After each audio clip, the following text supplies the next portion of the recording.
Professor Hussein graduated the VUB in 2001.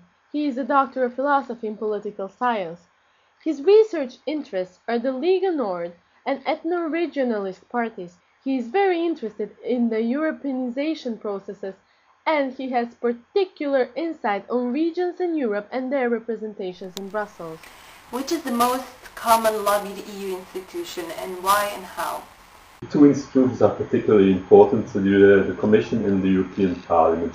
The Commission perhaps still more than the European Parliament, because the Commission is of course the place where indeed the legislative process is set in motion. Through the Parliament, important modifications of the agenda are still possible. If you lobby the Commission, it's all about setting agenda. If you lobby the European Parliament, it's much more about modifying legislation that is already on its way. There it's indeed about amendments. How are they in practice able to influence a decision? They're able to influence it in various ways, and the first thing and the most important thing is concerning information, and providing information is a very important tool that they have. As you know, the Commission is an institution that has small administration and therefore is not independently able to indeed assess a situation, and is therefore dependent on outside sources. And that's in general where lobbyists can intervene, by providing information. And regions and regional representations are in particular able to do that because they have indeed this aura of being able to provide very specific information from a specific territory. So this providing information is a very important way through which they can influence it. But I think what is also important is being in general located within EU networks where informal committees where indeed the legislative process is taking place. But it's indeed by this aspect, providing information, that they are best able to influence this whole process. It's also of course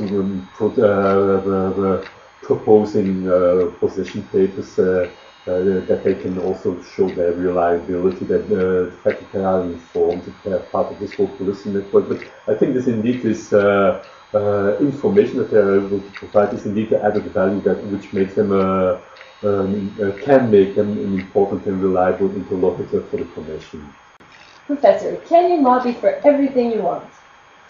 Yes and no. You always are constrained by what the EU stands for, what is indeed the EU rules and rules of the game, the EU ideology, if you want to. I will give you an example. When local authorities lobbied against the privatization of local public transport, they were simply confronted with the fact that they had to do such lobbying in an environment where indeed privatization is considered to be something that is intrinsically good. So they had to modify, to manipulate their language so as to indeed be able to lobby for something that contradicted indeed these, what you could say, hegemonic values of the EU. It's, if you want to, a little bit like in communism, that people had to manipulate the language of communism to make their point. In a sense, you can say that in the EU you have to manipulate